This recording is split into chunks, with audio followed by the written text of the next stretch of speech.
Mga idol, magluluto tayo ngayon ng sotanghon gisado. Let's go! Soak natin sa warm water yung sotanghon or glass noodles, then set aside. Magpainit tayo ng mantika sa kawali. Igisa natin yung bawang, sibuyas, tsaka yung chicken liver o ratay ng manok. Then sabay natin yung carrots, pati yung mga gulay niya, baguio bean, sitsaro, tsaka repolyo. Mekos-mekos lang natin yan. Then lagyan natin tubig.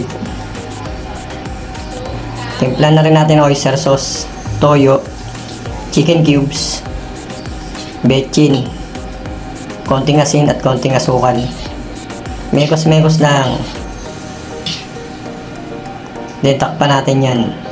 Once na kumulo, lagay na natin yung glass noodles sa sotanghon.